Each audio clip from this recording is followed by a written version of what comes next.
Hello everyone, welcome back to my another mini blog.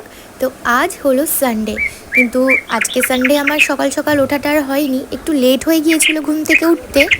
কারণ এই ওয়েদারটা এখন এরকম চলছে না, সত্যি বাচ্চাদের শরীর এত অসুস্থ হচ্ছে। ফট করে সোনার কি করে যে এত শরীর খারাপ হয়ে গেল, ওর ঠান্ডা লেগে গেল বুঝতেই পারলাম না। তাই গতকাল রাতে অনেক লেট নাইট শোয়া হয়েছে, কারণ ও ঘুমোতেই পারছিল না। এত কাফ অ্যান্ড কোল্ড হয়েছে ওর, আমারও মনটা ভাল লাগছিল না। আর সকালবেলা যখন ও ঘুমোচ্ছিল তখন আর ওকে ডিস্টার্ব করিনি, আর ওর সাথে সাথে আমিও শুয়েছিলাম।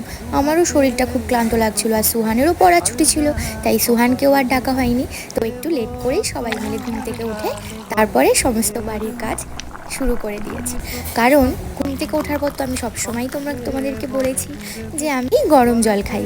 গরম জলটা খেলে পরে যে অ্যাসিডিটি থাকে, বমি বমি ভাব লাগে, সেগুলো সব চলে যায়, সেটা আর সেই সমস্যাগুলো থাকে না। তো গরম জলে সেটা কেটে যায়, আর খুবই ভালো গরম জল খাওয়া। তো আমি তাড়াতাড়ি করে ভাবলাম সোনার যেহেতু ঠান্ডা লেগেছে, তো আর লেট করে চলবে না, এমনিতেই লেট করে ঘুম থেকে উঠেছি, তাই ওকে ঝটপট স্নানটা করিয়ে দিই। তাই ওকে স্নান করাতে বসে গেলাম। স্নান করিয়ে, এটা আমি জাপান থেকে এনেছিলাম, এটা দিয়ে নাকটা ক্লিন করা যায়, মানে নাকের ভেতরে থেকে সমস্ত কাফ বেরিয়ে আসে, তখন ওর একটু রিল্যাক্স ফিল হয়। কারণ নাকটা নাহলে বারবার বন্ধ হয়ে যাচ্ছে, ওর কষ্ট হচ্ছে, দেখেছো চোখগুলো কীরকম লাল লাল হয়ে গেছে। আর আমারও খুব টেনশান হচ্ছে, কারণ ওর ঠান্ডা লেগেছে মানে ওই ভাইরাস, ওর একটা ভাইরাস। তারপর আবার সুহানেরও ঠান্ডা লেগে গেলে তো আরও বিপদ, কারণ সুহানের এক্সাম, আর আমি চাই না ওর এক্সামের মধ্যে ওর কোনো রকমের শরীর খারাপ হোক। আর বাচ্চাদের শরীর খারাপ হলে কি মায়েদের মনটা কি ভালো থাকে বলো তো? কোনো মায়ের মন ভালো থাকে না। আমি মনে করি বাচ্চা ঠিক থাকলে মায়েদের মন, শরীর সব কিছু ঠিক থাকে। আর বাচ্চা অসুস্থ হয়ে গেলে সব থেকে বেশি কষ্ট হয় মায়েরই সব থেকে বেশি করতে হয়। ওদের করিয়ে আমিও ঝটপট স্নানটা করে নিয়েছি।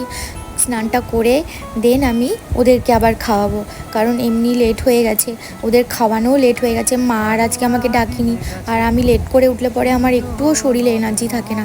সকাল সকাল ঘুম থেকে উঠলে পরে শরীরে একটা পজিটিভ এনার্জি চলে আসে। পুজোটা সকালে দেওয়া হয়ে গেলে আর কোনো টেনশনই থাকে না, কিন্তু যখন মাথায় থাকে যে ওদের খাইয়ে আমায় পুজো দিতে হবে, তখন আর আমার টেনশনের শেষ নেই। কারণ ওদেরকে খাওয়াবো, ওদের খাওয়াতেই তো কত টাইম লেগে যায়। সব থেকে বেশি টাইম লাগে সুহানকে খাওয়াতে, কারণ ও তো খাওয়া নিয়ে এত বায়না করে। সত্যি ছোট বেবিটা যতটা না বায়না করে, সুহান তার থেকে অনেক বেশি বায়না করে। তোমরা একটু বলো না, তোমাদের কার কার বেবিরা এরকম খাওয়া নিয়ে বায়না করে? সুহান তো অনেক বাচ্চাকে দেখেছি যারা এই বয়সে নিজে হাতে খায়, কিন্তু সুহানকে এখনও খাইয়ে দিতে হয়।